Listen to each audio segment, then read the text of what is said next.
Welcome to Bloody Sunday, a podcast where two friends take scoops from horror and bring them to you in a wonderful Sunday. I'm Charlie, and I'm a cultural scholar who specializes in horror film. And I'm Dexter. I'm just happy to be here. Cool. Today's episode, we're going to be discussing 3 films for our Sunday. Film number 1, From Dusk Till Dawn. Film number 2, Sinners. And film number 3 is going to be Ganja and Hess.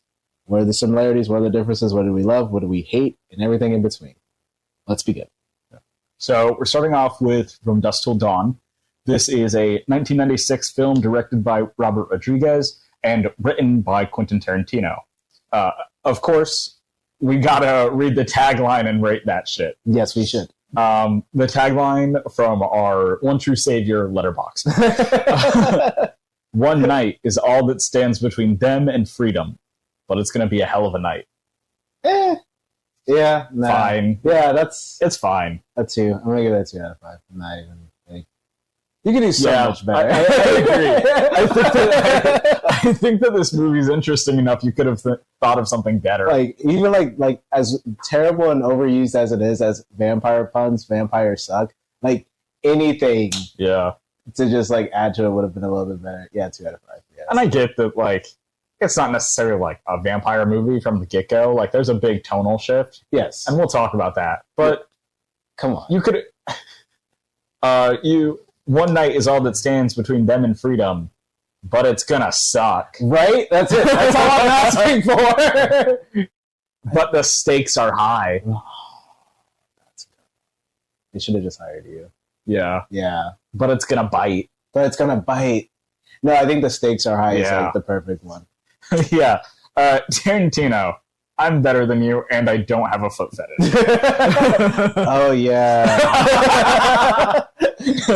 That's like one of those things about him that like I always forget about, and then I see a movie, and then I'm like, oh, yeah, there it is. It's right there in my face. There's no getting around it. Yeah. And this movie in particular. Oh, yeah. We'll get into that. Okay. I want to say, before we do, if you're a listener and you have a foot fetish, I respect you as long as it's sane and consensual. If you are vibing, you're vibing. I'm going to say a lot of shit about Tarantino because I think that he doesn't deserve to put this on display. Yes. Not in this way. No. Yeah. I feel like what's going to happen with... I don't want to curse him or anything like that. But I feel like he's going to be like one of those people that when he gets like up there in age, there's going to be like some crazy like allegation that comes out of him, and everybody's just going to be like, well, yeah. I'm surprised there wasn't one already. But I feel like that's a lot into the character now, so we'll save that. Okay. A synopsis of the film. As always, the whole episode is going to have spoilers. Yes. Never will any of our episodes ever come out where you can't see the film before listening to this. And always recommend watching any of the films before listening to this, unless you really don't care. Yeah. Specifically for Sinners, go see Sinners before you listen to this app. Pause it, come back. Yes, definitely go see Sinners. In IMAX, if possible. Yeah, IMAX is the go-to here. Yes. If you don't want to see From Dusk Till Dawn, okay. If you don't want to see Ganja and Hess, okay. That's fine. That's your right. Sinners is mandatory material before proceeding. Okay. So, our synopsis of the film. Yes. After kidnapping a father and his 2 kids, the Gecko brothers head south to a seedy Mexican bar to hide out in safety, unaware of its notorious vampire clientele. I don't have anything to add there. No, that's pretty much the film, like, wrapped up in, like, I love Letterboxd. They are right to the point in, like, all the best ways. Yeah. So, you want to go first, or you want me to go first? Yeah, so I'll go first with my goods, and then I'll pass it to you, and then we can just go hammer in on the bads. That sounds good. My first good, the effects in this film are so fucking rad. Yes. They're delightful. Mm-hmm. I love how they not only get into that good, like, 90s gore that, like, Rodriguez and Tarantino are both known for. Yeah. But it also is that, like, splattery campy, like alien monster gooey gore. Almost over the top in ways. Yes. Yeah, that good practical effect shit. Yeah. That I think we're lacking. I think that people need to be treated more squishy in modern films. First of all, get practical effects in your modern films. Yes. Second, people need to be more squishy. Now, and gooey. How squishy are we talking? Are we talking like Final Destination 4 squishy, or like... I'm talking about like, I'm not saying that people should like die easier, like ridiculous things should happen, but I'm saying like in your practical effects, I want it goopy. I want goo. Fair. Okay.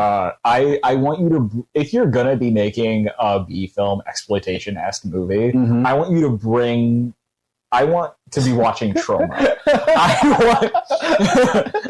want trauma effects. That's what I'm saying. You want enough blood for the blood machine to go broke. Yeah. I was like that.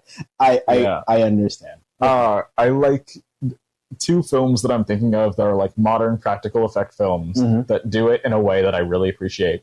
Renfield and Novocaine. You know what's funny? I haven't seen either one of those yet. Okay, get on that. Yeah, okay. I'll do that for sure. Yeah. Okay. So that's my first good. I didn't make an extensive good and bad list for any of these films. I'm just going to that's fair. Preface with that. You're good. My other good, Clooney and Keitel are on that shit. Yes. They top of their game for me. Both of them are doing so good. It was a pleasure to watch. They had a good dynamic between them. They're both solid actors. Yeah. This was good. They brought the sense of humor and the sense of like drama to it. So I thought that was really rad as well. I think that they were the standouts here. No, for sure. I think they're probably their best interaction, in my opinion. I guess that shows like the range of their acting capabilities is the RV scene in particular. Yeah. So, because you get, not only are they having like a serious conversation, but there's still that threat of intimidation. Even how it ends is probably, actually, you really think about it, a really fucked up, horrible threat if you like for a father. Yeah. But yeah, even so, Harvey Keitel is able to still carry himself in a way where he doesn't feel as if he's being a coward. He's just doing he doesn't. That shit is on mark. He's like, it's just, I'm doing what I need to do to keep my family safe. And you can feel that with everything that he does. There's a conviction behind his character. And fuck, Harvey Keitel is just a good fucking actor, man. Like, this is yeah. My final good that I pulled is the set design for the Titty Twister. Yes. Fucking phenomenal. That shit was great. I liked how the door in was Yannick. That was good. I didn't even pull that. That's awesome. Yeah, no, that was a vagina, Dexter. the door into the venue. Holy shit, you're right. Oh, was a pussy. That's awesome. Okay.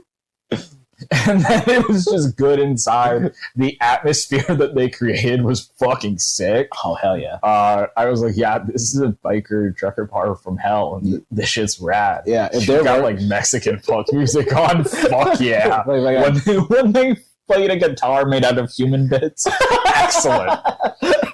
Truly. I liked all of the little like notches with women dancing in them too. Yeah. That was so fucking cool, and it makes it good for spoilers. The whole thing has spoilers. Spoilers, the very end, where it shows that it's like a temple. Oh yeah, the Aztec temple. The Aztec temple. Yeah. That shit was good.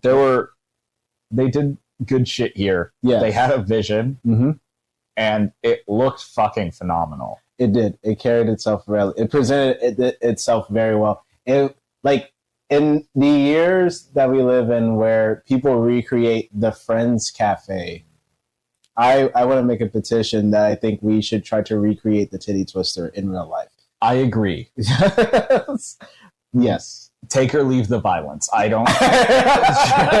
Just make this place real. And I thought of one more good that I'll tag on. Okay. I like how Cheech played 3 different characters. So, you know what's funny about that? So, I've seen From Dusk Till Dawn over 10 times in my lifetime. And it wasn't until listening to a review about the movie recently that somebody pointed it out to me, and then I was like, oh shit, it really is him 3 fucking times. I was like, hey, that one guy looks like Cheech. Hey, this other guy looks like Cheech. And I'm like, that's crazy. And then the last guy showed up, and I'm like, no, they've all been him. They have to all be him. And I waited for the credits to roll, and it's different. And the way that usually, like, if people play double characters, it will say their name, and it will say the characters with slashes. No, he's listed 3 different times in its own block of text. I respect that. Yeah. Okay. Nice. All right. So I did not have a whole lot of time to write down specifically for this movie. That's okay. I'm very much in the same vein as you when it came to this one. We're vibing. I will say I like the things I did get a chance to write down specifically were I think Dark Knight is a very solid song and does a lot for this film. It carries, it brings in the right amount of intensity and echoes what the feel that the movie is going for in all the right ways. So love that song. I thought the opening sequence was done very well. Yeah. They had just the right amount of comedy, tension, and the parts of Quentin Tarantino that I do enjoy, if that makes sense. Yeah. Okay. And I specifically, I like going on past the gas station scene, which, by the way, there's this moment when the guy's on fire and he's like jumping up in the air, screaming and shooting, that you can see on like George Clooney and Quentin Tarantino's face. I guess as the Gecko brothers, they're both like, is this really fucking happening right now? Like, is there a guy on fire shooting at us? That I just really enjoyed. But I also like how they establish who the brothers are and their distinctive features. And then further on, once we get into that that hotel scene, that they don't really shy away from it. Yeah. Specifically with Quentin Tarantino's character. And I think that shows a lot about it also shows the dynamic in their brother relationship. Like, he knows his brother's fucked up. It's his family, and I guess even criminals have a code. And I respect that. Not sure if I followed that same code. No, I probably wouldn't. But yeah, I respect that, you know. So I write down weird shit, things that I like.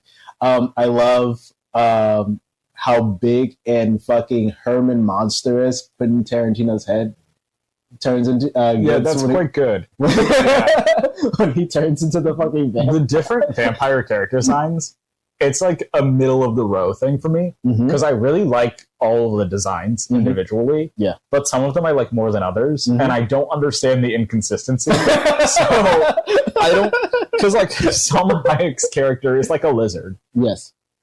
Why aren't they all lizards? That's a good question. I have no idea. I was like, oh, lizard vampire, cool.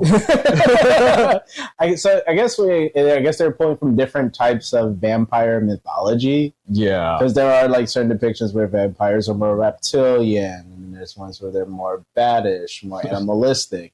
You kind of get like all of it in one way. Ones where they have a big head. I will never get over that. Speaking of heads, and then it goes between his normal head and his big head. So the only way I can justify like why they did that, I guess you're seeing what George Clooney is, what his brother is seeing when he's looking at him. Like he's seeing his brother. Yeah. He's not seeing the fucking Ooga Bunga head.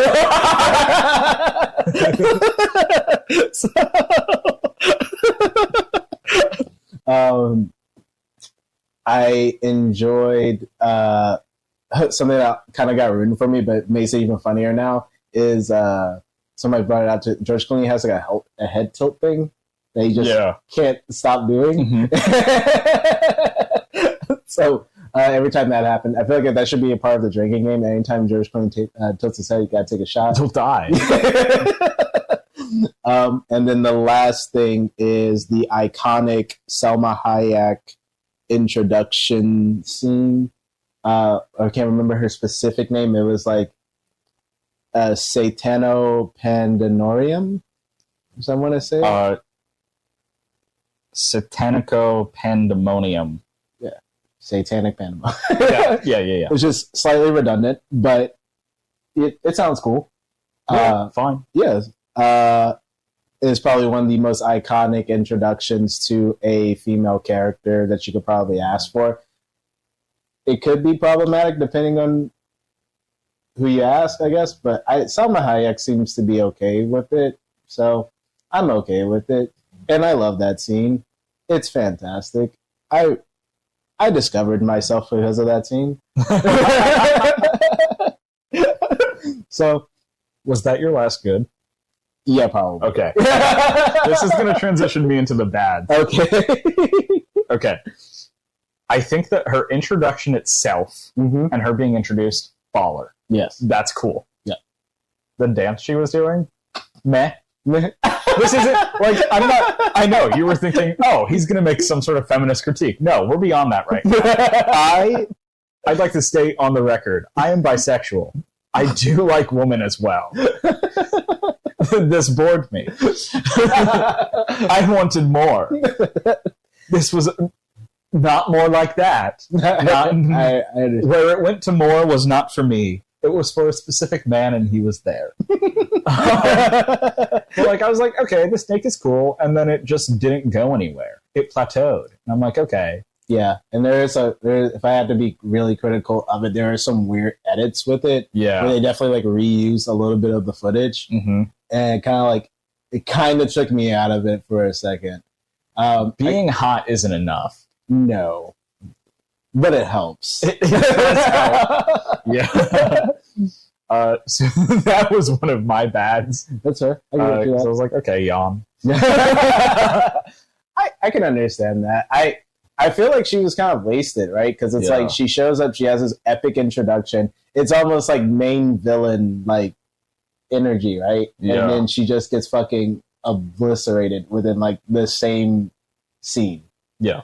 Which is right. Yeah, it's like, okay. I guess. Yeah, so it's like, okay, so who is our main villain now? Oh, I guess it's the like Horde. The Horde is the villain. Not as cool. Not gonna lie. In comparison, you could have had like a full like empress like commanding the Horde and talking shit the entire time, and instead you kind of just get like mindless. It almost turns into a zombie film in a weird way. Yeah, I see that. I don't think that they needed like a grand leader. Okay. I kind of like that it was the Horde. But I totally see what you mean because it kind of like lacks that clear threat. Yeah. In like motivation. But I kind of like that there's no motivation. Yeah. It's kind of just a film that exists for its own purposes and it tells a story and then it kind of just gets the fuck out of there. But see, this is where I'm kind of mixed on, right? Because it doesn't pick a road or not. Like, so if you take everything that happens in the first like 30 minutes of that film, it is a very serious film. When the vampires show up, there's still a good amount of tension, but then they keep breaking the tension with like weird comedy sticks, like a Sex Machine. When he got bit, it turned into like a slapstick type of transformation almost, where like, oh, my hand's turning. I'm hiding that on my other tangent. My mouth. Yeah. Until like finally, when he comes up and bites the guy, he comes up like a fucking Scooby-Doo villain and just fucking. Something I was wondering is if the first half is supposed to have the serious tone, or if I just don't think it's funny. No, I think it's supposed to because my tone shift, it's like in the seriousness and like the silliness, but also in genre. Like I feel like it's trying to blend two genres. And I was sitting there and I'm like, I don't know if this is supposed to be funny or not. Because it's like kind of awkward serious. That it could have been funny, I just don't get it. No, so I think they had points of levity, but I don't think it was ever supposed to be like full blown like, no, this is basically like damn near a comedy if you look at it in the right way. And the reason why I say that is because, again, going back to that specific scene in the hotel with their hostage, that shit got dark. There is no ifs, ands, or buts about that.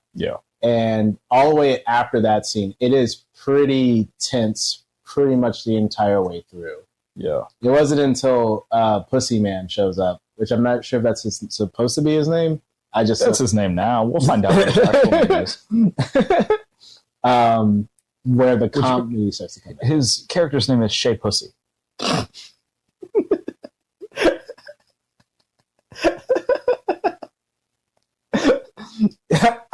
I want to be surprised, but I'm not.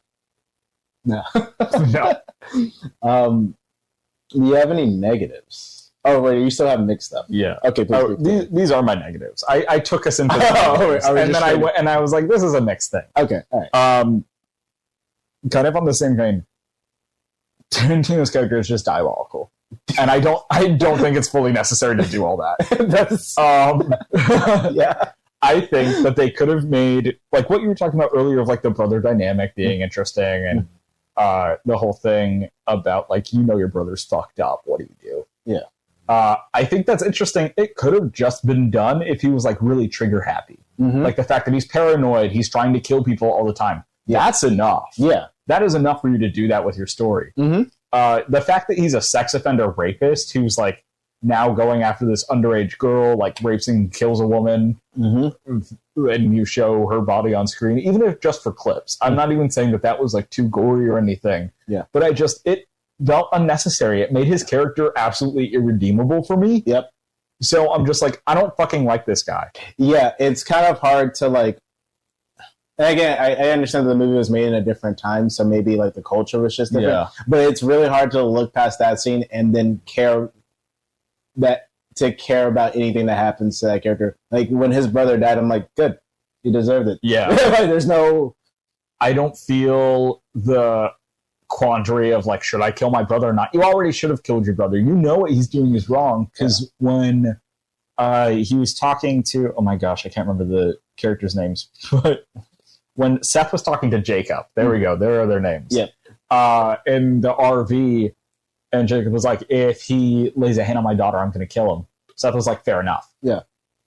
Like straight up. And he was trying to get his brother not to mess around with the girl and like stopped him several times. Yes. And it's just like, it almost would have been better if they didn't really like, if they didn't have the scene where he raped and killed the one hostage. Yeah. That could have even been better. That's what I would say. And just the fact that like, we know he's a sex offender, but we haven't seen him act on it. But seeing him act on it, it's like, I want him off the screen. Yeah. It's kind of gross. No, not kind of. It is gross. It's gross. Yeah. Yeah. Yeah. Especially when, for Seth, at the end, the girl offers to go with him. He says something. He's like, I'm bad. I'm not that bad. Yeah. Or something like that. So, like, he knows and won't do these things. So he does have the code. So I'm like, you could have just had both your characters be like that. Yeah. Like, it's not that, it wouldn't have been that hard, but I guess, see, that's the part. Well, I was going to say, well, that comes down to the writer, but then the writer was Quentin Tarantino, and he chose to play that role. So I don't know if there's like maybe some like fantasy that he just wanted to like act out, or if he was just like, I want to be an absolutely deplorable character or whatever. But I'm like, I think it would have made the film stronger without. Like, if that was your, I'm not saying all characters have to be likable. You know, you can like unlikable characters or problematic characters can be good. Yeah. Don't think this one was. Yeah, no, I agree with you on that. I feel I'm glad that we're doing this film first, because the movie that we're going to talk about next takes a lot of the same beats from this film, but does them significantly better on so many levels. Yeah. I'm pretty much good on From Dusk Till Dawn. Honestly, I don't really have too much else to really add to it. Oh, we have one more note we must address. Ooh, please.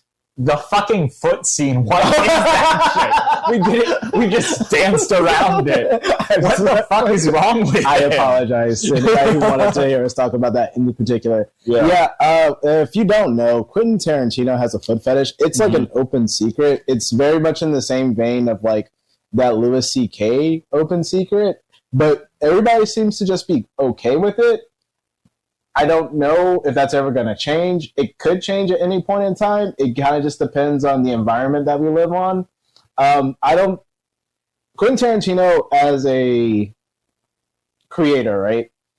He is in that sphere of, I don't want to say almost untouchable, but he is very much somebody that people look forward to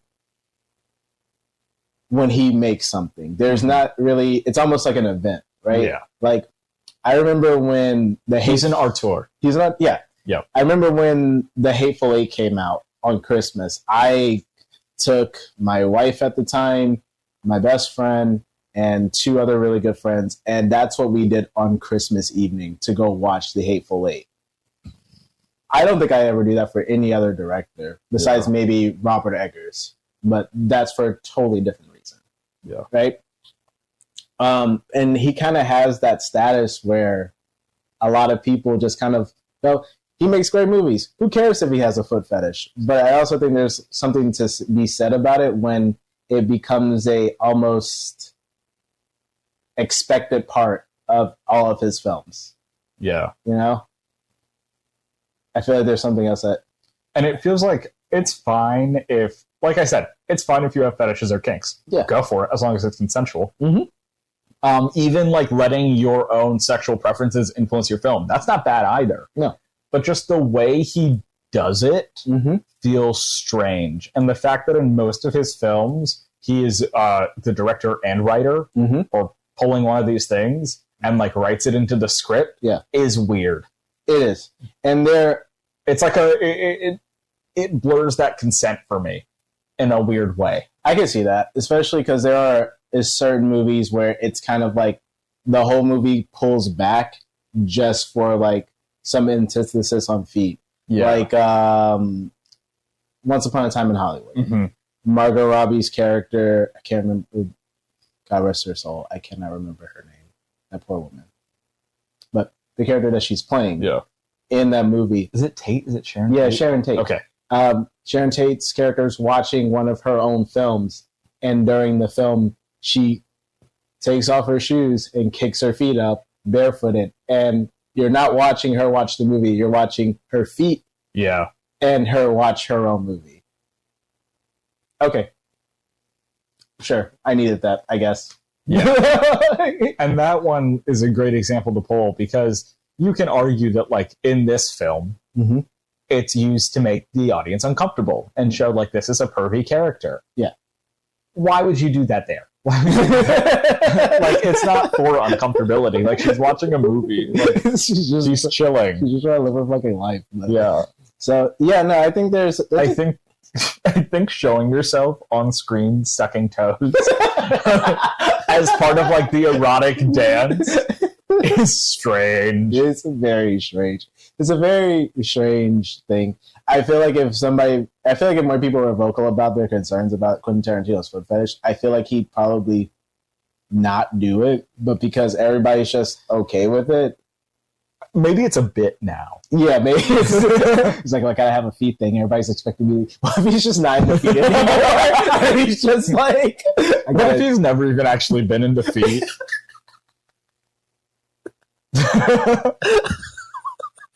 What if this was a long con?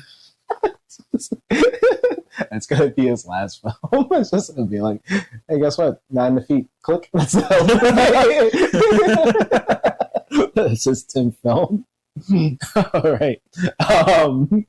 He's working on another film, isn't he? Probably. I thought I had Willem Dafoe in it, but I could be wrong. Oh well, it doesn't matter. So are we capping it off here for From Dusk Till Dawn? I don't have more notes. I don't really either, honestly. I think probably the only other thing that I would say that I think overall the movie is fun, and I think if you're wanting something that is just a really good, that's a good film to watch, or just have playing on the background when you're cleaning the house, you could choose worse. Yeah. Overall, I would say with this divisive nature, but with its amazing campiness and practical effects and awesome transition into a vampire slaying film, I give it a 3.5. I actually give it the same score. Yeah? That's where it sits for me. But on the caveat that, like, I probably won't rewatch it a ton because I hate Tarantino in it so much. Like, he just sucks the pleasure out of it for me. Yeah, that's where it's kind of like, that's where and I think that's why I can't really score it higher. So, but if you're interested, again, there's worse films to watch. Just be aware that in modern times, a lot of some of the stuff that happens in the film is not even a little. It is gross. It's just gross. Yeah. All right. So, capping that guy off and moving on to probably a more superior film. I don't think probably is necessary. You're right. A more certainly superior film.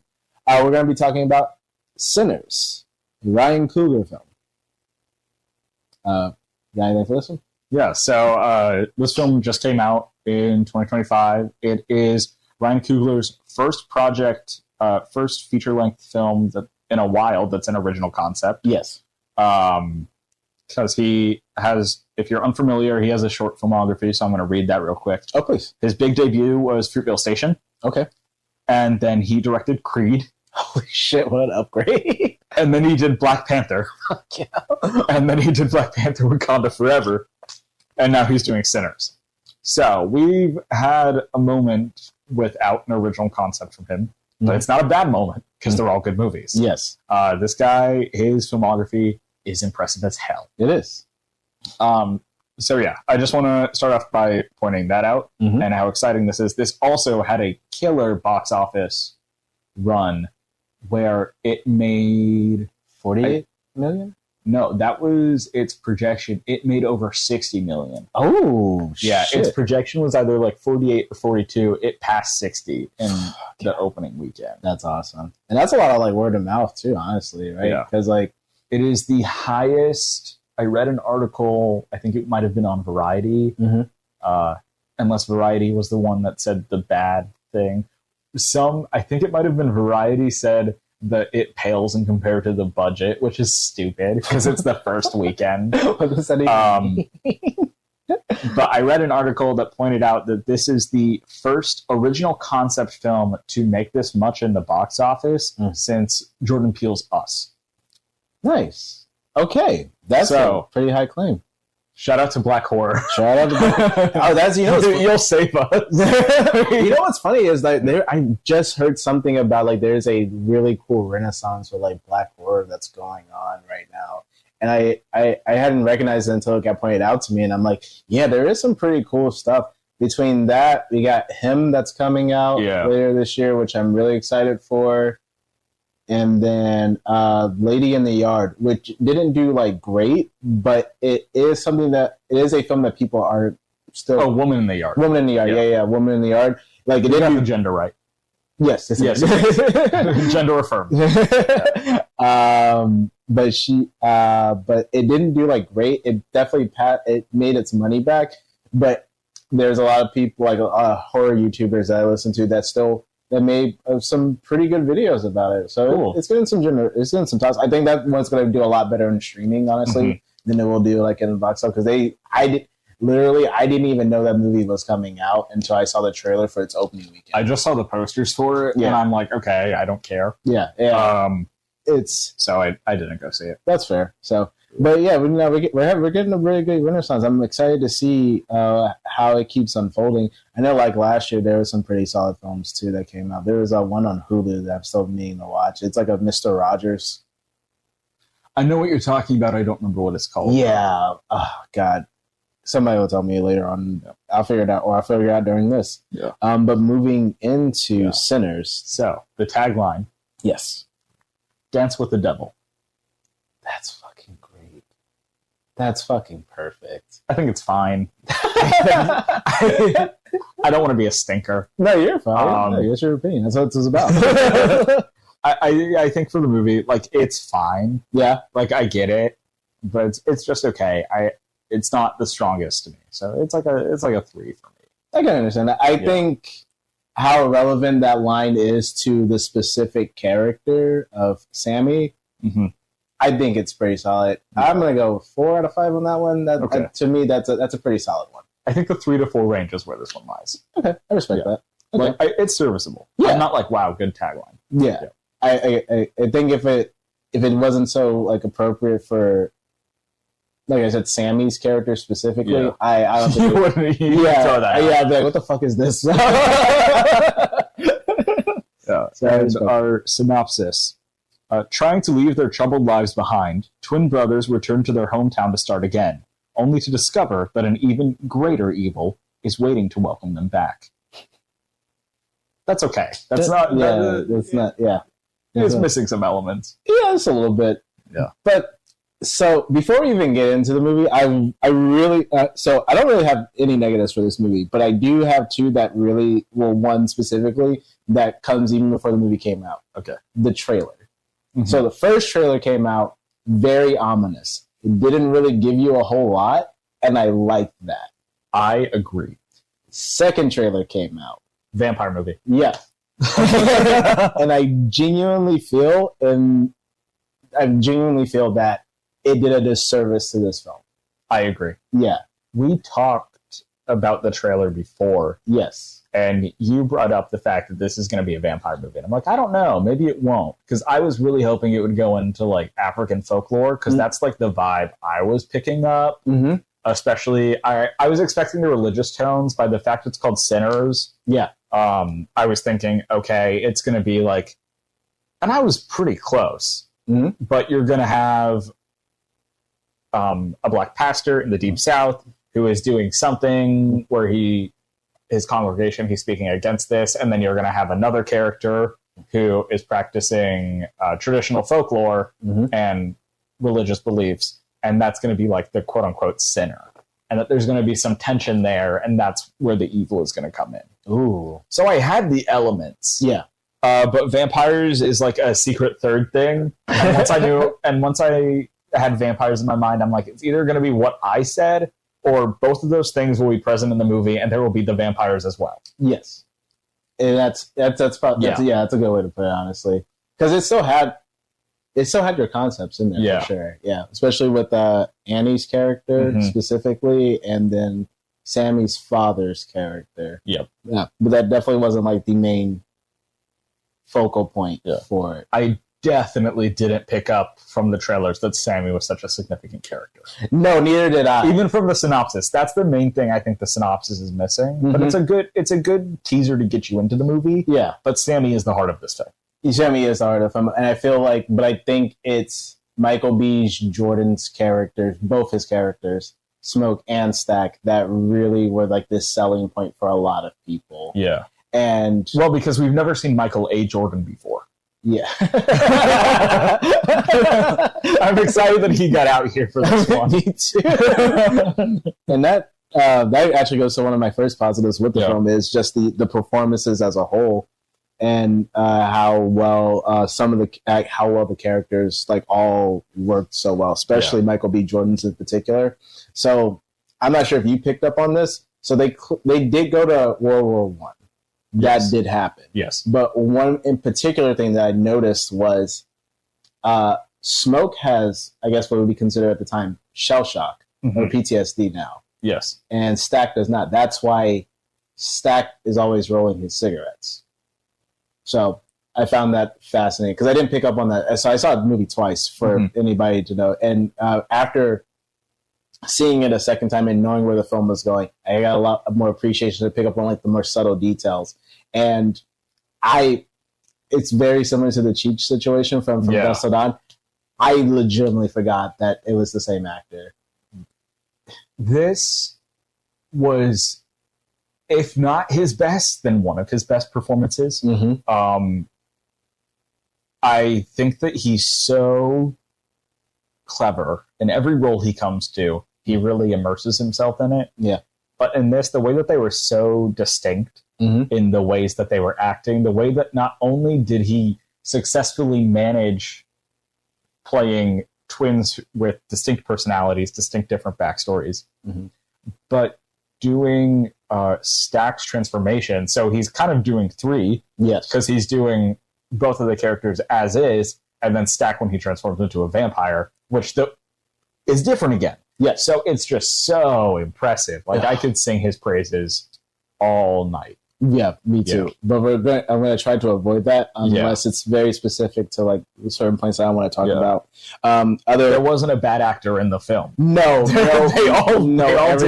everybody did solid. Shined. Where I really enjoyed Jack O'Connell's character, Remick, the vampire, the head vampire, and I like how he was portrayed. Music is a very important part of this film. Yeah. I can't sell that enough if you haven't seen it, but if you have, you know. And one particular thing that I really enjoyed about his character is anytime that he was on screen, anytime that he was being himself, they had the Irish fiddle in the background, and I was like, I fucking love that. I liked the charisma, and I liked this is going to sound weird, but I like that they didn't really play the racist route with his character. It wasn't about that for him. Yeah. It had nothing to do with that. No, there's a lot of undertones with that, with other things that, with the vampire horde and everything like that, and the hive mind, and why he wants Sammy's character in particular. But I like that wasn't like the reason. It wasn't like. I'm curious on your interpretation now, because I think we went in completely different directions with racial interpretation of the vampires. Oh, really? Yeah. Okay. All right. But finish your piece. Oh, sorry. Yeah. So I really enjoyed that. Like that Ryan Coogler chose to not play the obvious card when it came to Remick's motivations and why he is the way that he is. He doesn't. Put it simply, the first time that they show up to the juke joint, when it's him and the other two people, it's just the three of them. Yeah. Right. He mentions equality, and that isn't a lie. He believes in equality. Mm-hmm. And I like that even with that, like, one for equality, it's still under his terms. Yeah. Yeah. So I thought that was dope. I thought he was a solid character. And then Miles Canton, which is Sammy's character, the actor who plays him, I believe that was his... It was his film debut. Fucking... How do you come out of the gate with that shit? Oh, bro, yeah, he's got a great career ahead of him. Yeah, he was a fucking... I read an interview with him, and he was just talking about how humbled he is to have this experience and how it's wonderful, and he learned from some of the greats. Because Michael B. Jordan and Ryan Coogler, some of the greats right now. Yes. Ryan Coogler is like another director where I feel like everything that he has done gets hyped. Yes. And rightfully so. 100%, yeah. But yeah, he was talking about like where he wants to go next, and the interviewer was like, "What's your goal?" And he said that he wants to be in a Marvel movie so bad and play Miles Morales. I'd be okay with that. I would be pleased. I feel like it would be a squander of his talents, though. Yeah. Honestly, don't get me wrong. I think he would do a fantastic job. I think he would be Miles Morales in a lot of ways. I think he'd be a lot of people's Miles Morales. But I feel like with the Spider-Verse films still being a thing, even though the last one's on like indefinite hiatus or some weird shit, I still think that both of those films already give you a really good portrayal of what the Miles Morales character is. I guess if I want to go on like a side tangent real quick, the one thing I do hate about Miles Morales' character is that he kind of goes through the same character arc every time, which is I'm not good enough to be the Spider-Man, but I need to prove myself because I am Spider-Man. Mm-hmm. And it's kind of getting old. I'm going to be honest. If they fix that, put him in the movie. The time for Donald Glover has passed. He cannot do this anymore.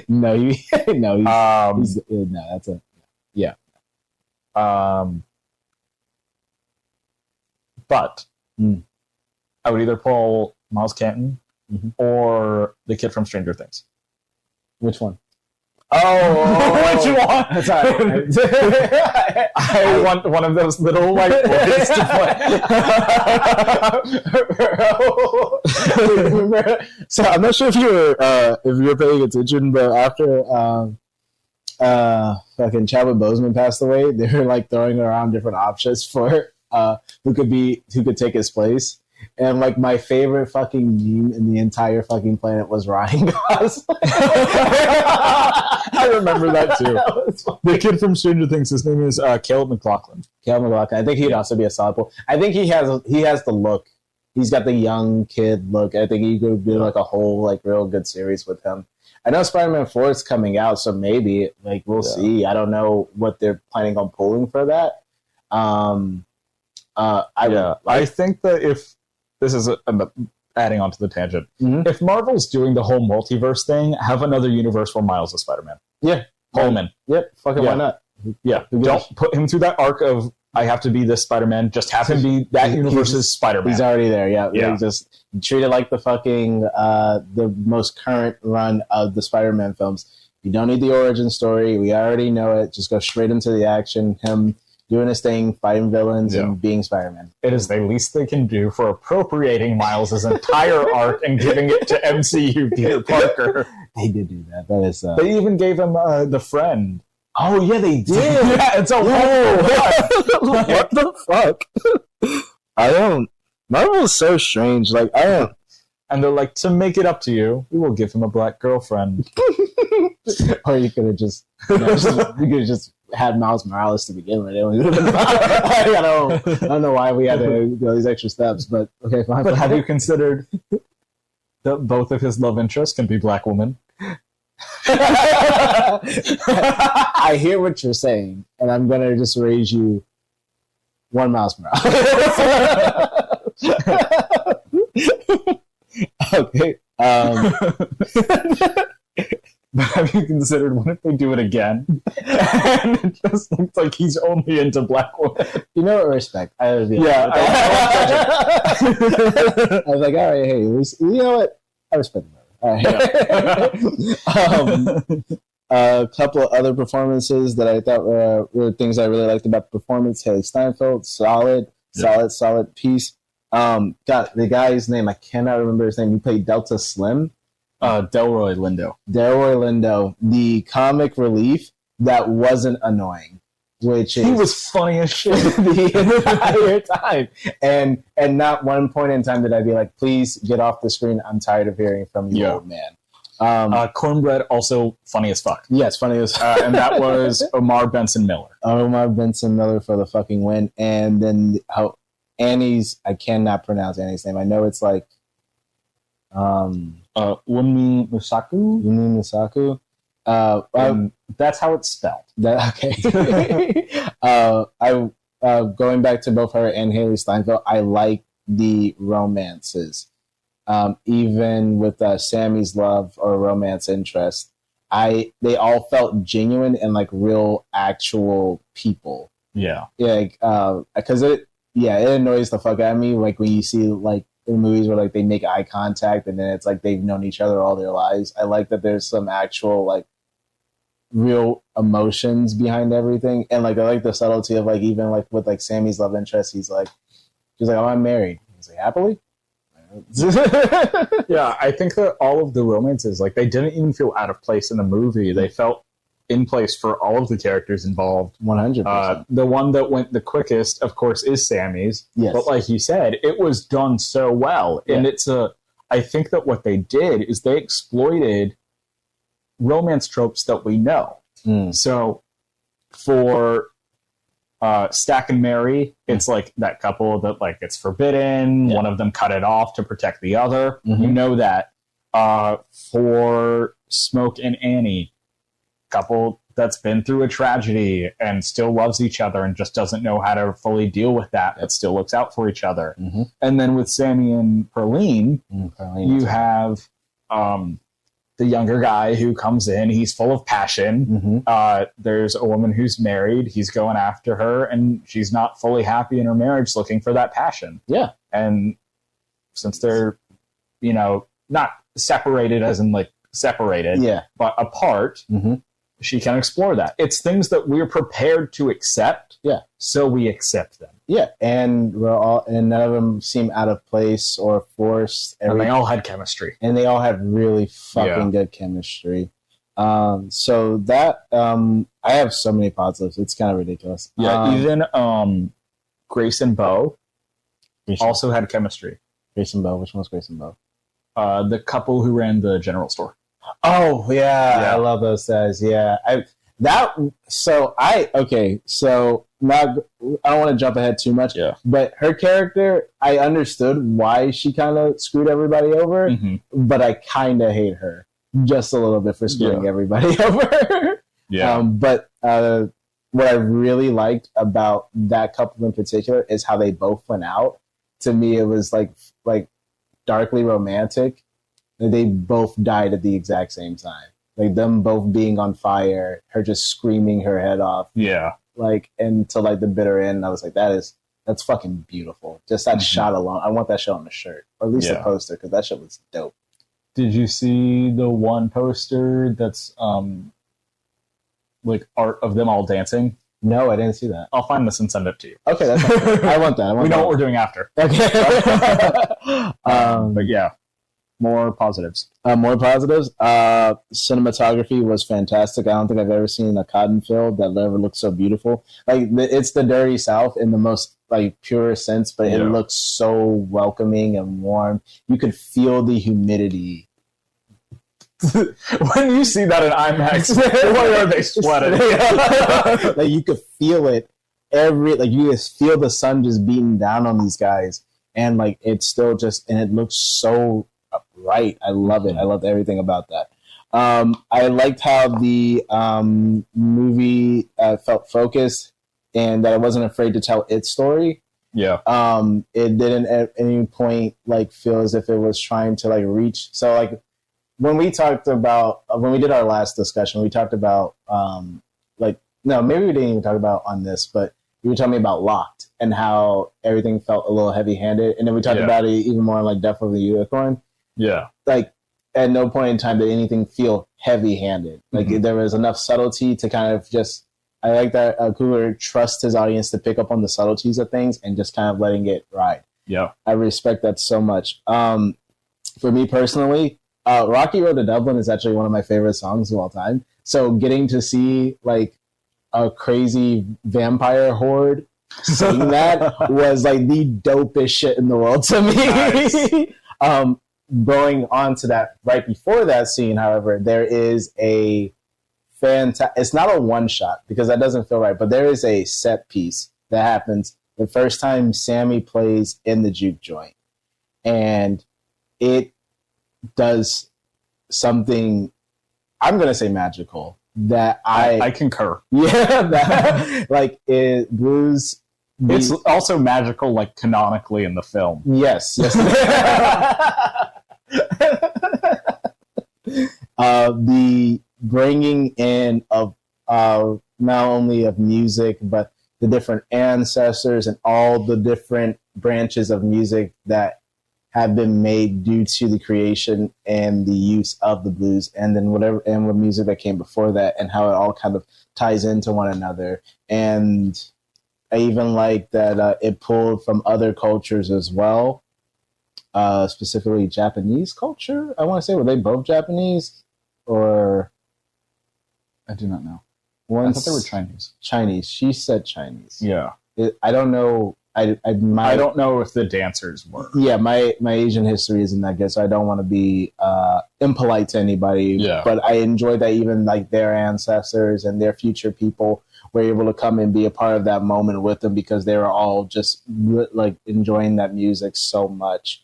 That scene is magical. I can't do it justice with words. Like if you know, you know. And if you don't, we told you to go watch it. Like there was one person that said like they kind of took them out of the movie for a second, and I was like, I don't understand how. I genuinely don't. I thought everything about that was just so amazing. It took me out of the movie because it put me directly in the movie. Like I was out of my seat and immersed. I'm excited if I ever see something like that ever again. One thing going on to that, like things that people were saying about the film that I disagree with, especially seeing the movie on the second time, was the pacing. There was a few complaints for people about the pacing of the film, and that's when I kind of want to get back with the trailer. Is I feel like the trailer definitely did a disservice selling it as a vampire film, because I can say this for myself. The first time I watched it, I was just waiting for them to show up. I was like, where is this going? When is this happening? Yada, yada, yada. Mm-hmm. And after seeing it the second time and knowing when they're showing up, I don't think there's a pacing issue with this film whatsoever. I think it looks exactly. I'm gonna hop in here. Yeah, please. I have one bad note. Okay.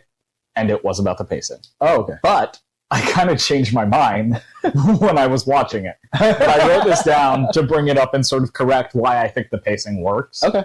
So I think it takes a long time to get to the horror. Yes. And it takes a long time to get to the music in the way I'm expecting it. Because at the very beginning of the film, it has the narration about how there are people who have powers who can bring ancestors and bring the past and future together in the current moment through their music. Yes. I was waiting for that moment. I was like, okay, yeah, Sammy plays music. When am I going to see the sparks? When am I going to see like the fact that he has this great power other than people's reactions? And I thought about it, and I think it is in people's reactions. In the initial reactions that you have to his music, that's where you see that magic. Yes. And then when he's able to fully shine in a crowd, that's when it clicks. That's when that power comes to play. Yes. And then the ending scene saved it for me. The very, very end where you see him older, that's what fully locked everything in for me. And I'm like, no pacing issue there. Perfect. For the horror, it's a similar vein of I think you need that moment to click to even invite the chaos that's going to ensue. And when you get towards the end of the movie and you find out that the KKK was going to come and get them anyway, it kind of fits that the horror was a little weird on the pacing. And I think that was an intentional decision to show that the horror comes when you don't expect it. Yes. That even if there weren't vampires, even if there wasn't this music timeline, the horror would have been there. Yeah. The tragedy would have happened. Yep, one way or another. Yeah. So that's why I think that there's no pacing issue. I think everything was purposeful. And for folks who are complaining that there was like so much in the front just to make you care about the characters before you see them get killed. Yeah, it's like you mean a movie? Like, oh yeah, it's a movie? Yeah, it's crazy, right? I think that's even more impressive because you cared about every single character. 100%, yeah. Even if you were annoyed with them, you didn't want to see them die. No, not even a little bit. And I don't think there was a single character that ever really annoyed me in this entire film. I did enjoy going to the vampires specifically. I like the hive mind idea. I thought that was a really, I don't want to say unique, but I thought that was a nice pull for the vampires specifically, especially with Remick being like the head of it. I like the teeth design. I like the eyes for all the vampires. I like that you like once you transform, like that's one of those features that you just can't ever like get rid of. But I also enjoyed Remick's eyes. So fun fact about that, that was inspired by Puss in Boots. Okay, I was expecting like Blade Runner. No, the red eyes were inspired by Death from Puss in Boots. So delightful. That is a fun fact. I don't want your citations. I don't want sources. This is in my worldview now. And I also like even who said that though? Ryan. Ryan. I knew you had good taste. That Puss in Boots movie was damn good. It was solid. Wow, and that's they crazy. Even like the salivating. Like I liked they could like compose themselves right before they were about to bite into it. And it came and it was like real saliva. It wasn't like, oh, it's a little wet, like a little water. No, it was like I said I like my movies gooey. You got all the goo. This had ooze. This has a star and asterisk to it. I will always support killing the Klan. I had to put that out there. Yep. Just to be clear. And I concur. And I think that's all the positives. I mean, obviously, I want to hear more of yours, and we can have a nice back and forth about it. But that's like I said, the movie as a whole is just it's fantastic. All the way through, from start to finish. How far we get into the conversation, I also wanted to add, before we get any further into the conversation, did you see the post-credit scenes? Yes. You saw both? Yes. Okay. I only saw one, and I didn't see the other. But you didn't see it either time? No, the first time, okay. I didn't know there was a post-credit scene. Then I listened to like a review, because that's what I like to do after I hear movies. I like listening to like my favorite like creators and seeing like if our opinions are like relatively similar. And then they said, oh, there's a post credit scene, so I knew when I went to go see it the second time what to stay for. So I knew there was a post credit scene. Yeah. It wasn't until after I watched it until I saw another review where they're like, there's another post credit scene, and I was like, well, I would love to go see it. The fact that you missed the first post-credit scene feels like you got a completely different experience. Yeah. Because it's so necessary. It is. It's wonderful. And I know there are some people that were kind of... The other one, like, you're fine. It's just Sammy singing again. Oh, okay. Yeah. It's a nice clip. It's just, it's one of the, like, B-rolls, I think. I don't know. I haven't seen the movie for a second time, so can't confirm. Okay. But, like, one of the, like, B-roll footage where it, like, shows him singing alone in the church, it's that with the audio. Oh, okay. So he just sings a little bit. Gotcha. Okay, well, I will say this though, that performer, older Sammy, that's a real musician. Yeah, it is. Buddy guy. Yeah, and that was Ryan Coogler's uncles who passed away while he was filming. I want to say Black Panther 2, who passed away. That was his uncle's favorite musician. So that's awesome. Yeah, so he wanted to incorporate as much of him into the film as he could. So I'm going to buy this movie. It's going to be one of the films that I buy this year whenever it comes out. So I would definitely spend some time waiting for that scene. But that is I'm going to pass the torch over to you because all I have is a couple of mixed things. But I will save that for after we go through your positives. Yeah. We hit a lot of my positives, but there are a couple things I want to talk about a little more. Okay. The music. Yes.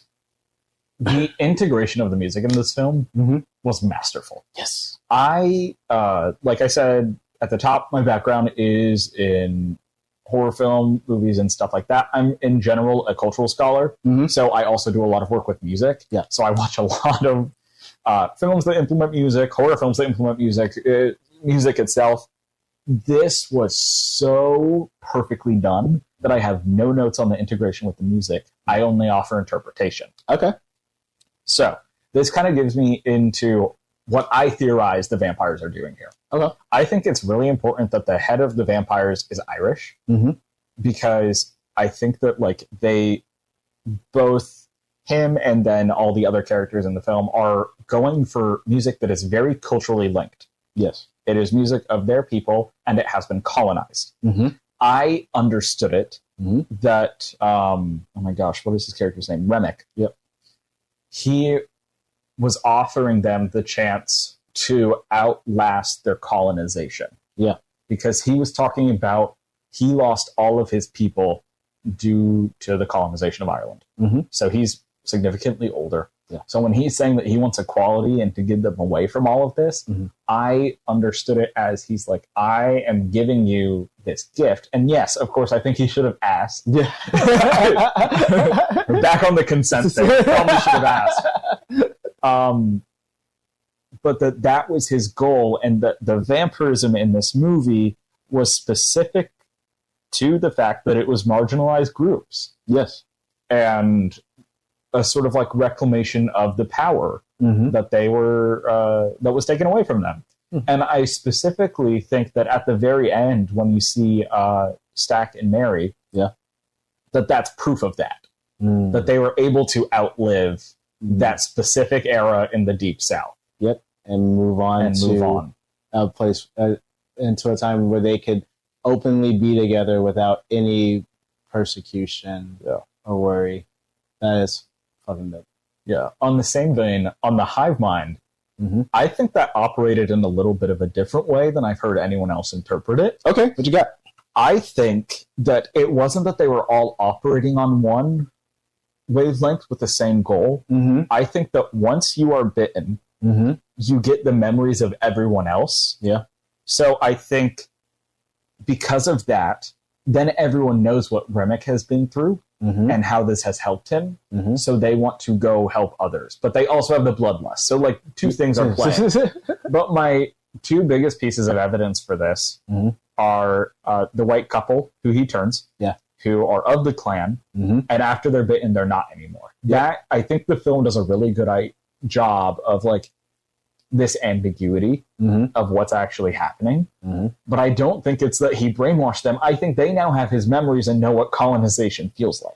So they're just like, no, I don't. And they're like, no, I shouldn't have done this. I shouldn't have oppressed people. This is really fucked up. Yeah. One of those things where it's like, you don't understand what bad is until it happens to you. Yeah. So that's sort of how I took it and how he got their memories as well. Huh, fascinating. And then my other piece of evidence is the very end where you still see that Stack and Mary were able to live independently of Remick. Yeah. And that they're still themselves. Yes. And they operate in the way that they want to operate. Yes. And, which I guess the movie kind of alluded to a little bit, because there was that one moment where Annie was explaining how the vampires work. Yeah. And then Smoke says, well, what if I just kill the head? Wouldn't that stop this particular thing? And she was like, yes, but they would still be vampires at the end of the day. Yeah. Yeah. So, and they could still turn other people. And they could still turn other people, yeah. But the collective thing that they're a part of wouldn't be a factor anymore. Yeah. So I like that. Okay, cool. Yeah. So that was my interpretation on that. So I think it was a little bit different, but I like your interpretation too.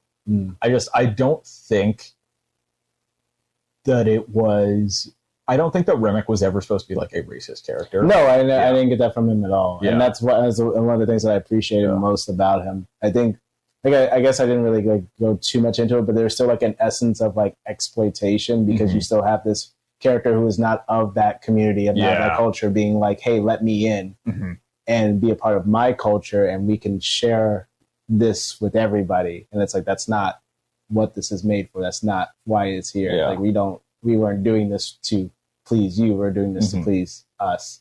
And yet you're still wanting to take that from us. I think it has that twofold in the way that I think that's the literal dynamic of him trying to get into the juke joint. Yes. Even before they know that he's a vampire. Yeah. And I like that being there. I also think that him wanting to take the music and take Sammy is because he wants to see his ancestors again too. Yeah. So if Sammy, the fact that he in the like hive mind state showed all the other vampires his music, if Sammy played his music, he would bring his ancestors back. Yes, and that's Remick's entire motivation for that entire night, and I love that. And the fact that the couple, the Chow couple, that there were Asian dancers because they were dancing with the black folks in the juke joint. Yes. I think that would happen if Remick was dancing there. Yeah, too. And that's why he was like. And now that we're talking out loud, I think vampires was like the perfect choice for that, because they have that cultural or that mythological tie of they have to be invited in before they even do that. And speaking, I guess I never really touched on that, but I did enjoy the fact that every vampire, once they got bitten, would try to scheme their way in. And it was done up until a certain point very well. Yeah. After Cornbread gets bitten, it's a different story. But I think that was the point of that transition, was to kind of show that like the same scheme ain't gonna work anymore. You just can't be coming in. Now the jig is up, basically. So. Yeah, and I think that there are interesting things even within like who's coming in, and the fact that like Mary just gets like let in, or like she was stopped and then it's identified who she is and she's let right in, even though people don't want her there, or one person in particular doesn't want her there. But yeah, another thing that I think is interesting about the whole like equality, it's all love. I think that brings like Remick to a very like post-race understanding, and that he has this sort of like utopic vision that just isn't practical in that current moment. It's still not practical in our current moment. The idea, and I think that it's a very like white idea to be like, we can live in a post-race world. We can. We have to start over completely. Everything has to be burned down to the ground and rebuilt from the ashes. And we hope it works out. We have to hope that it works out. But human nature is human nature, and it's kind of hard to see that all happening. Maybe I will say this. Maybe in America, because from what I understand in Europe, it's not. No, it's different. Yeah, it's different. It's not the same, but there's still some of that. So yeah, but I like how the language that he used was very evocative. Yeah, they won't let you build fellowship, community, bridge your gaps. It's like, we can do that together. Like, shit, like, God, I have a point now. Yeah. So yeah, that's Sinners. Yeah. Are we getting onto you had some mids or bads? Or... Oh, a little bit. So there's a couple of mixed things. All right, so it's going to be weird. All right, so the snake in the truck that they hit off the road, I'm not asking for it to be CGI or not for it to be a real snake, but I would have preferred like a practical effect snake. It kind of took me out of the moment. I'm not gonna lie to you on that one. I thought that foreshadowing was a little weird. That one was like, I was like, I don't think you really need that one. But at the same time, I also understood it. It was showing the unity that the brothers have in the face of danger. Yeah, like they didn't freak out. It was, I got you, you got me, bam. So I get why it was there. It's the post credits endings is where I'm a little mixed on. The first one, I agree with Stack and Mary. Thought that was dope. Enjoyed that a lot. That one was good. The additional the film wouldn't have been as good without it. I was going to give the film 4.5 until I saw that scene. That's what fixed it for me. Really? That's what made it a perfect film. So with me knowing that they were going to survive, it helped. It kind of made it cool because I was trying to identify the specific point when they both kind of like left. And then, so maybe this is me thinking way too much into this, but then, so you know how the clan comes, right? Mm-hmm. You don't see Stack leave the juke joint, and the doors were locked and everything.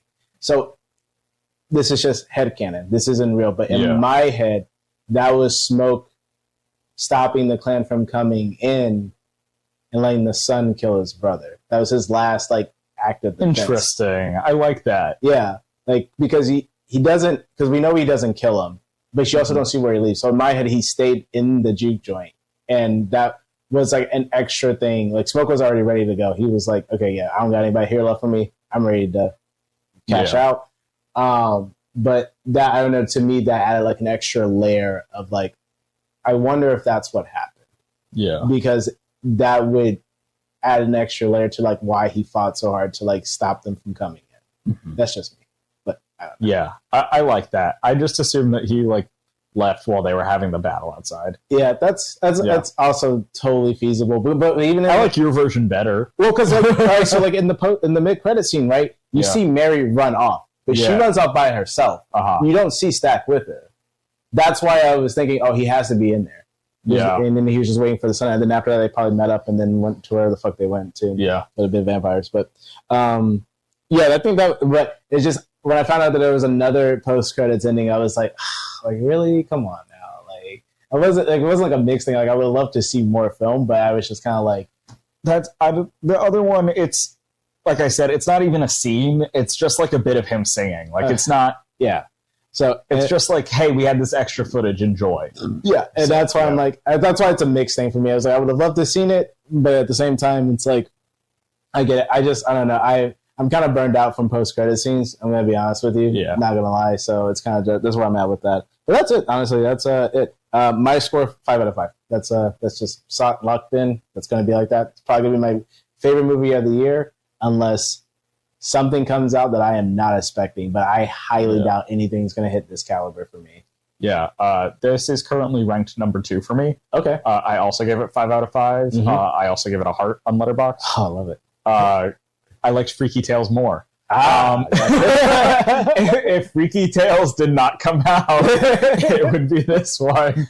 I still need to see it, but I'll let you know. Yeah, for sure. Freaky Tales is not as good as a movie as this. So let's taper our expectations. Okay, I got you. But God, did I love it. Yeah, one final note is I think that the way they did religion in this film is so fascinating. Oh, yeah. We didn't even get into that, did we? Yeah, I feel like we'll get into it a little more with the discussion of our next film. Yes. Yeah. I just wanted to make quick note of that. That's true. It's almost like a rejection of the Christian. I'll do one big comparison of Sinners and Ganja and Hess when we finish that combo. All right, that sounds good. Well, since we've pretty much hit everything we need to for Sinners, although there is so much more that we could talk about, let's move over to the final film, Ganja and Hess. Charlie. So Ganja and Hess was directed by Bill Gunn. It's from 1973. And let's hear our tagline for that one. Please. Some marriages are made in heaven, others are made in hell. A little generic, not gonna lie to you. I'm gonna give this one a 2. I will agree with you on that one. No, I'm gonna have to give it a 1.5. Okay. Just because it feels like.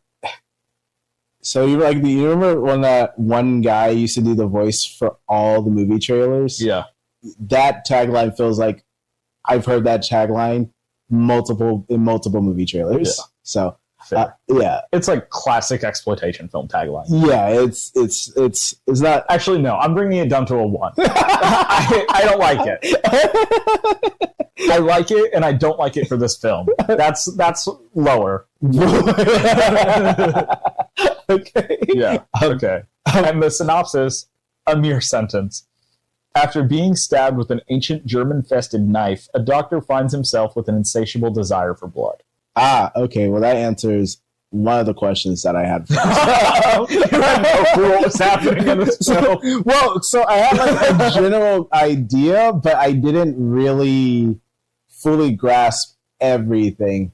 Because I guess today's like Sunday theme is like vampires, or more specifically blood drinkers, right? Yeah. So I guess that's on me for coming in with that expectation of like seeing a traditional vampire, but then that wasn't the case. Like he was out in the sun, he was eating regular food, and I was just like, okay, well, I guess he's not like, he's not glittery, so I guess that's positive. So. But I definitely want you to take the reins on the first part of this for your positives and rundown and everything like that. Real quick, before I do that, I want to give a little context for this film. Yes. So this was my selection. Mm-hmm. We mutually agreed upon Sinners. Yes. You picked From Dusk Till Dawn. Yes. And I picked Ganja Hess. Yes. This would surprise some people. Because I'm the film student, film bro. And you are a black man. Oh yeah, I am. So that might throw some people off. Yeah, but you brought this movie up, and I was like, "What the fuck are you talking about?" But in a way, it also makes perfect sense. It does. Because this is an art house film from the 70s and not the fun one from the 90s. No. So if you think about it that way, it makes perfect sense. Just think about Ganja and Hess. Mm-hmm. And I learned this from a friend and colleague of mine, Dr. Daniel Belgrad, who is an American Studies and film scholar and does some brilliant shit. Okay. But he did a presentation where he included this film and talking about black voodoo culture in the 70s and how it was immersed in like parts of black culture and how you saw it in different forms of art and media. Okay. So he talked about it there, and that gave me a little bit of background on the film that I think is pertinent for our discussion. Okay. Not so much on like the voodoo aspect. I'm not going to recite all of that. But an interesting thing about this film is it was originally released as an exploitation film, a blaxploitation film. Mm-hmm. It's not. It's not that at all. No. It's not terribly exploitative, and it does not fit in with like blaxploitation in general. If you were to say which film is like the example of like a black exploitation film with vampires, it would be Blackula. Yes. And not this. No, not even a little bit. This wouldn't even come up in my like top 10. Yeah. Vampire in Brooklyn would come up before this, which is wild. Yeah. But you're right. You're correct. And then it didn't do well. because audiences weren't happy. Because if you bring exploitation audiences to see this film, they're not going to be pleased with an art house film. So then they re-released it, trying to get it to work again as a horror film. But that's not going to work either, because even though it's 73, the horror audience is not developed where it is currently now, or what we'd expect. This still isn't a horror movie in a way that people would expect it to be. No, and I think that can be said for all three of these films. It's like the horror is like not the main focus of any of the films that we've discussed today.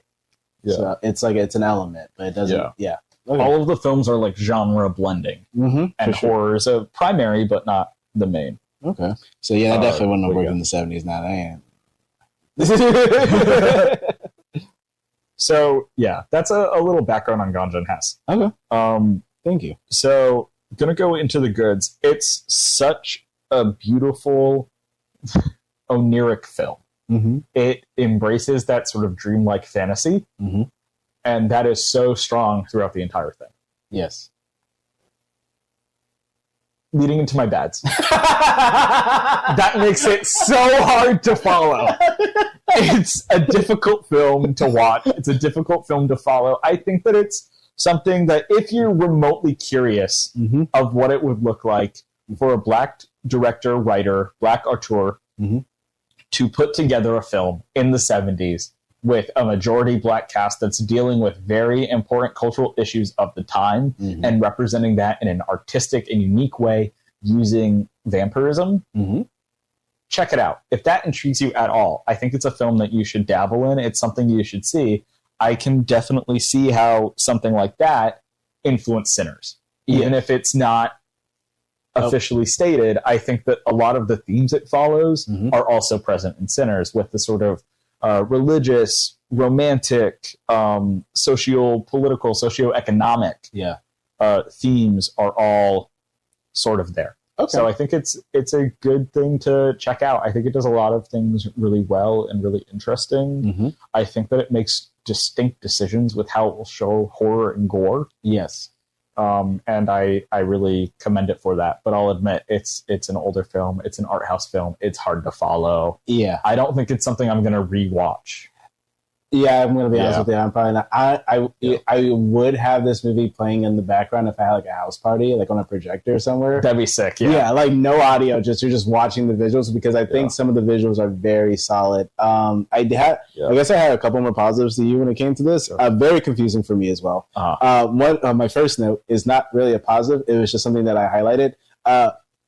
George, after he kills and births Hess right before he kills himself, he takes a bath.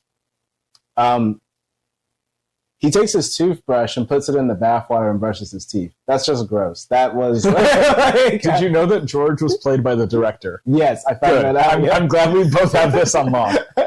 Yeah. Gross. I don't know. Yeah, I don't know why he'd do that. I don't know why anybody would do that. That's gross. You can clean yourself. You don't have to worry about that anymore. And also, you were using soap to clean yourself, so now you're using dirty soap body water to brush your mouth. Yeah, that's gross. I don't care. So I know that's not like a very important scene or anything like that. It was just something that stuck out in my brain. It's not an important detail of a very important scene. I'll give you. Yes, it is. I love the music choices. I thought. Yeah, I forgot to bring up the music. The music in this, phenomenal. Yeah. They made some very amazing choices when it came to not only even the gospel music that they used. Yeah, that was. I think that was a good pool.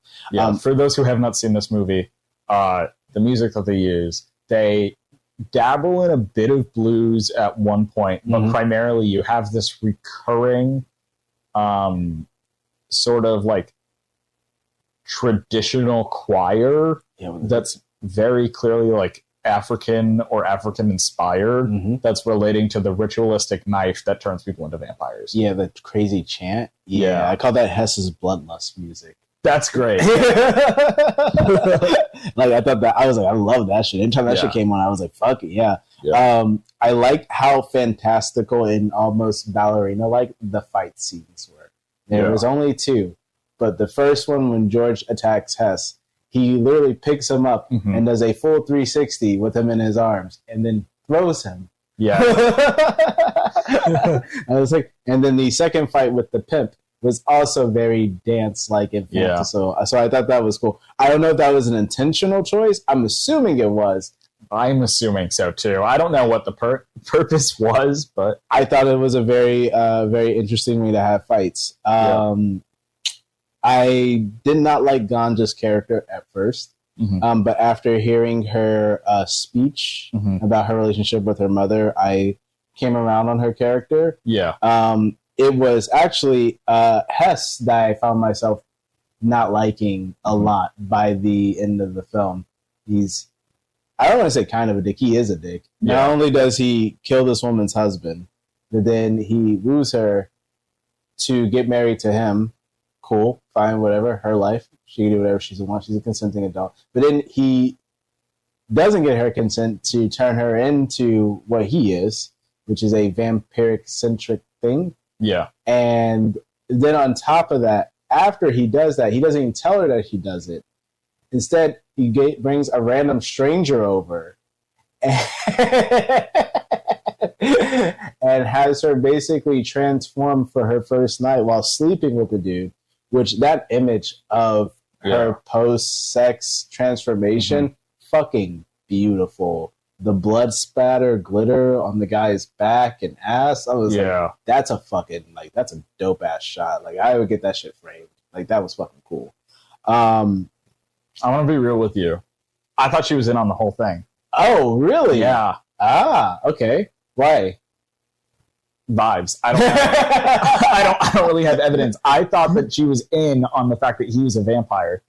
Because didn't she already find her husband's body? No, No, that's later. Yeah, because he just told her that he wasn't available at the time.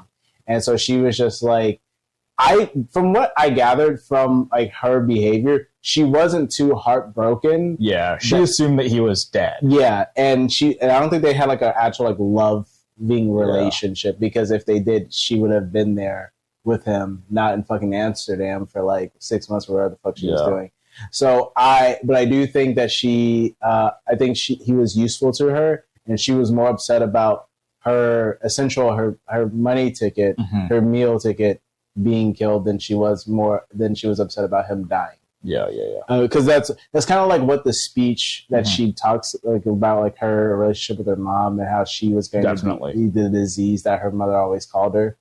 I think that's what it was kind of getting at. It's like if people I agree with that, definitely. Yeah. I thought that she was in on it. I thought she knew and was down. Like, I thought she brought that guy home of her own like will and wanted to kill him. Gotcha. No, and I kind of like, I think that the thing about this movie is it's so artistic, it's so dreamy that like some things are just kind of unspoken and never explained. Fair. So I thought when they got married that she knew he was a vampire, and that was her consent to get turned. Ah, okay. So I didn't pick up from that because it was kind of like the way that so after they got married and they're like in the bedroom, he goes, "I want you to live forever." Yeah. And she just like laughs it off and goes, "Okay, cool." And then he grabs her by the fucking head and he's like, "No, I want you to live forever." Like, it's at that point, it was like a threat. It wasn't even like a thing. And that's when he does everything to her. Even like after she transforms and she's like trying to figure out what's going on with her, he says, "We're having a guest over for dinner because you need a distraction." Yeah. Yeah, you see what I'm saying? It's like he kind of manipulates the whole situation, and then even after she murders the guy, she's not happy with what she did. She's mortified. Yeah. And he's just like, "Well, this is who we are now." And even like when the guy turned out to still be alive, which I'm not sure how that worked, if I'm being completely honest. We'll get back to that. Okay. For context for our listeners, Dexter watched this movie today. Yeah, like literally like 30 minutes before Charlie showed up. I watched this a bit ago. Sorry if I was like hammering you with the facts. Nah. No. It's all good. Your memory is fresh and spry. So Hess is just kind of a dick in the film, and then I'm not gonna lie, I was a little distracted towards the end, so I don't know what kind of convinced him to find God and then just die. He killed himself. Oh, okay. By staring at the cross and letting God take his body. Okay. That's my interpretation. I can respect that. That's genuinely what I think happened. I'm glad you have even an idea of what happened, because to me, it just looked like he just killed over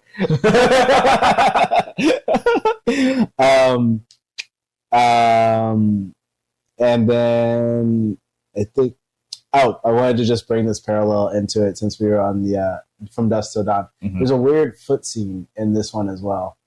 I'll allow it here. And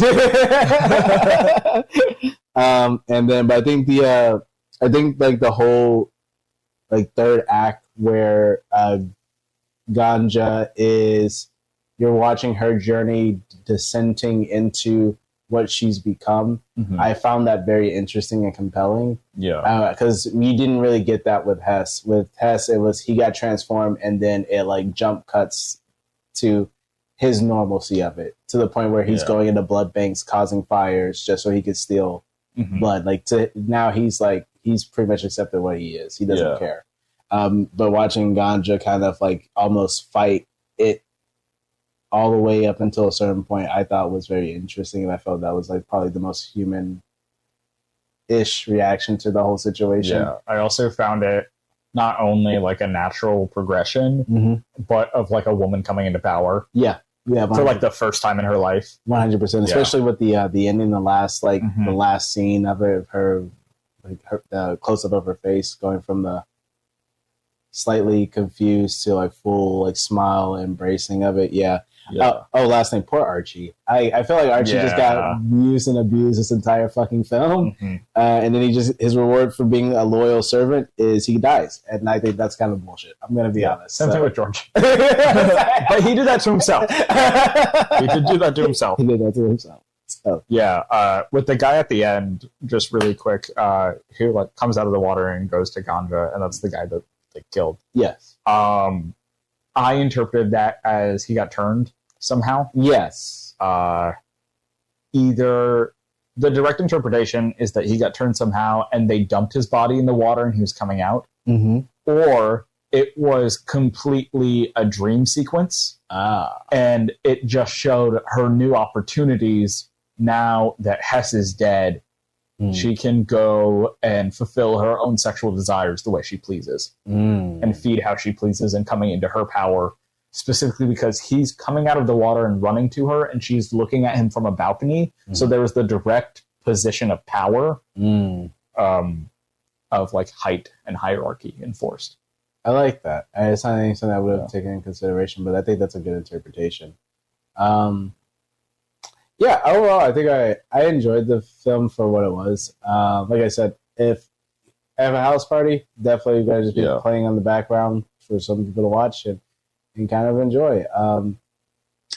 Kind of what I wanted to talk about earlier and comparing it to Sinners with the religious thing. Please. I think they show two different paths of a very complex struggle in Black Christianity specifically. Yeah. Because I'm not going to go into the tapestry that is. But in these two specific movies, in Sinners, Sammy specifically, you have him growing up as a preacher's son. Yeah. And at the very beginning and very end, he has to come to terms with picking between the music and the magic that is in the music, or picking between his family and God. Yeah. And he picks the music. Yes. And he runs away, and you see him in the car, tearful, shaking, dealing with the repercussions of what he just did, but you get to see him in the future and know that's the right choice. Yes. And I think that is a super interesting comparison to Hess, who, like I said, he goes to find the church for whatever reason that we're not sure, because who knows what's happening. But maybe the guilt finally gets to him over everything that he's done, and he goes and finds God again, which I think is a really, really interesting comparison, because something we haven't talked about. He's a doctor of archaeology. Oh, is that and what he did? anthropology. Oh, I didn't even realize. That's why he has all these cultural artifacts, and they're specifically African cultural artifacts. So in the 70s, you have a rich and educated black man who's in a position of power to the point where he can have a servant, where he can have this large house and all of these objects. So the ritual knife that he was stabbed with is because it was one of the objects he collected. Ah, okay. So the fact that he abandons this vampirism that is tied to the culture that he's researching, which is very specifically interesting because he's an American black man researching this.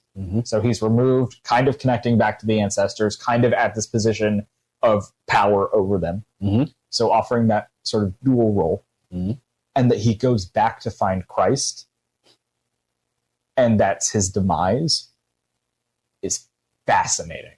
Wow, that is a good point. I wouldn't even have made that connection. That's awesome. Holy shit. Because you could interpret that in a plethora of ways. You could interpret it as like an author's statement that like Black Christianity is sort of like rejecting the traditional, abandoning it, that these two things have trouble like coexisting. Or you could sort of make a bigger statement on like the way folklore is used in like 70s Black culture and all of that. Like there are so many different things that you can say about it. Yeah, even like with you telling me that, it reminds me of this Penn and Teller episode that they did on like repercussions.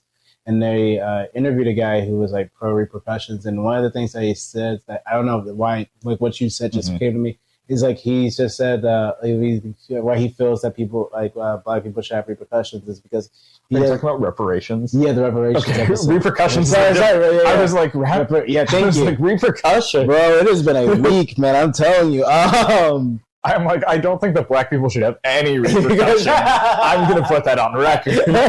Reparations. Yes, thank you for correcting me.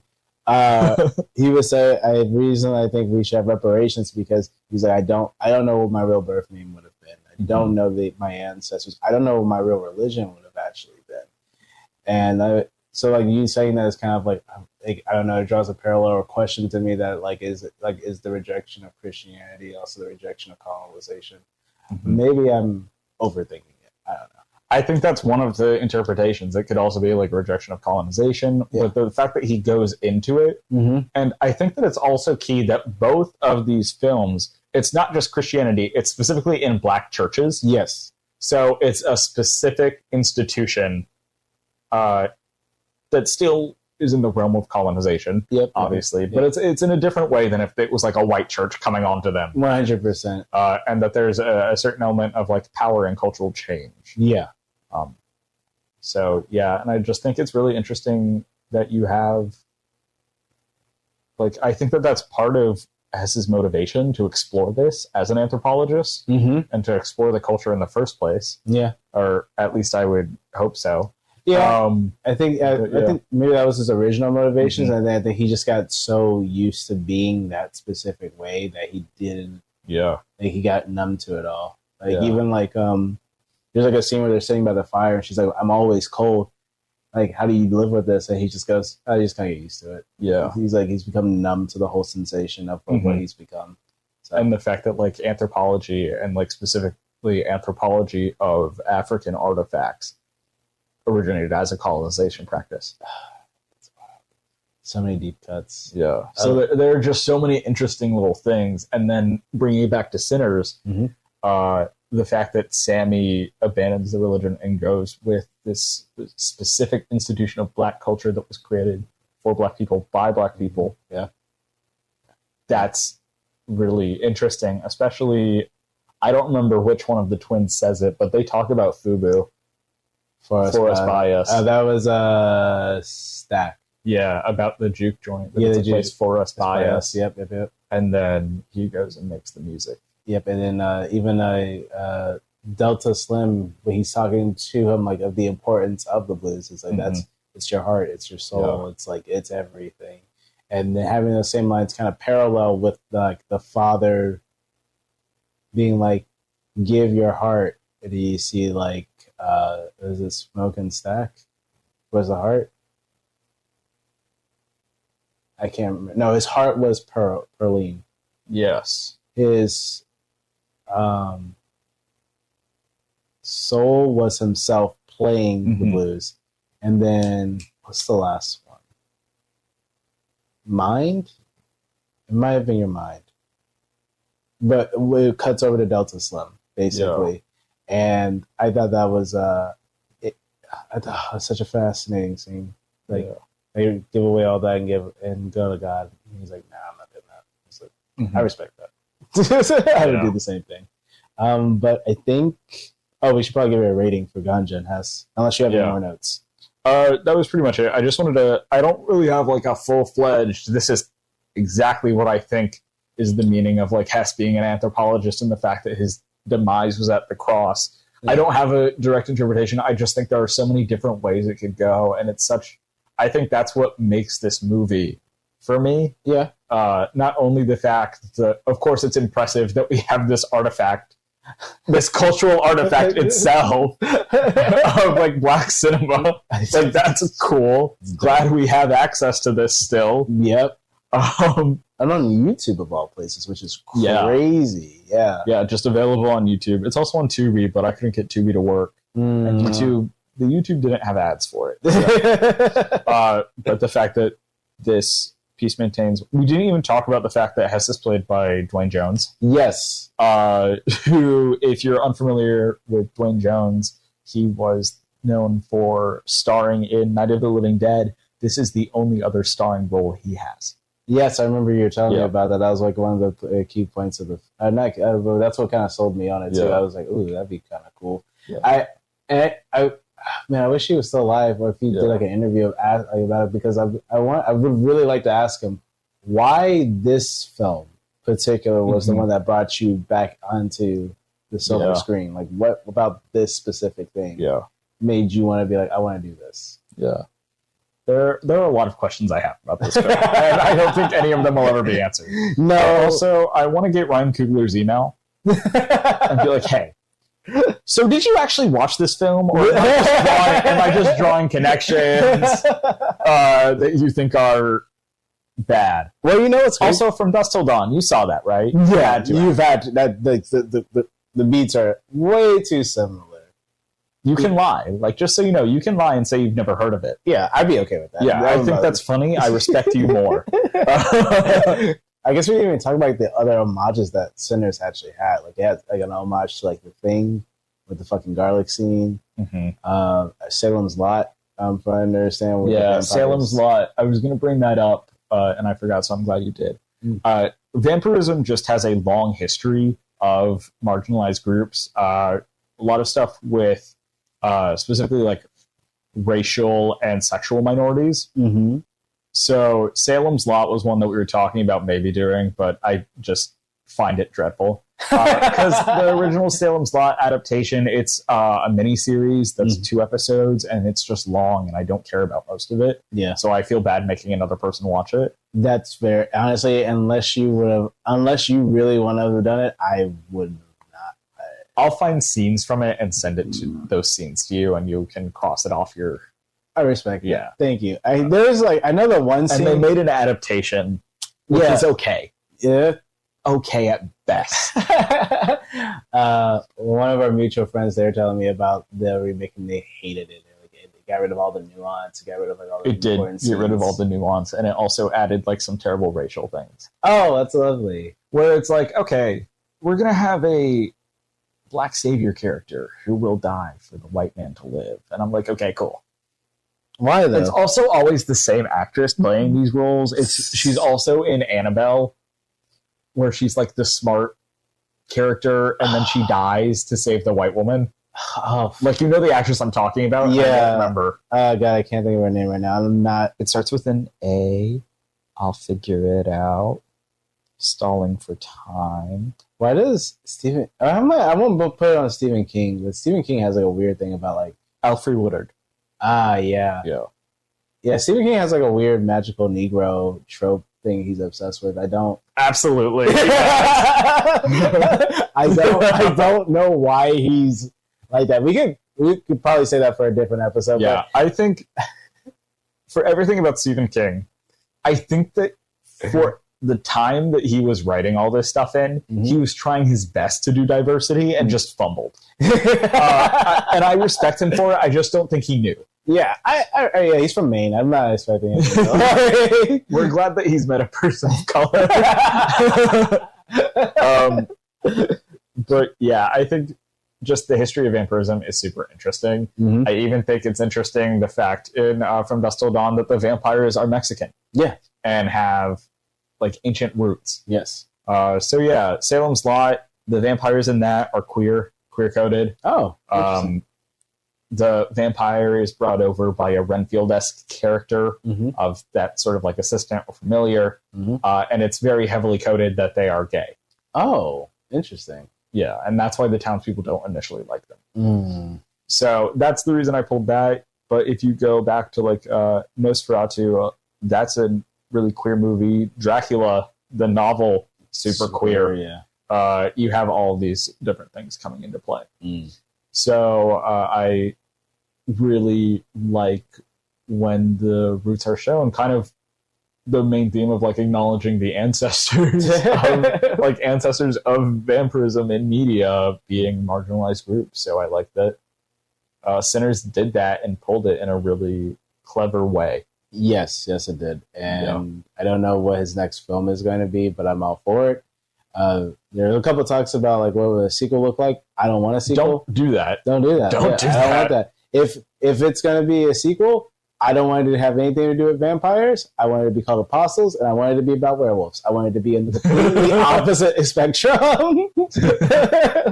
But do you have a rating for Ganja and Hess? Yeah, Ganja and Hess. Yeah, my rating for Ganja and Hess, a solid 3. Solid 3. Yeah, I'm okay with that too. I'll give it a 3. I think it was a fun watch. Probably not going to go back to it anytime soon, but in the right circumstances, it might show up again in my life. Yeah, it's one where I'm like, I'm glad I've seen it. I probably won't revisit. Fair enough. Yeah. Any last notes before we end the episode? That's cinema, baby. I love it. Goodbye, everybody.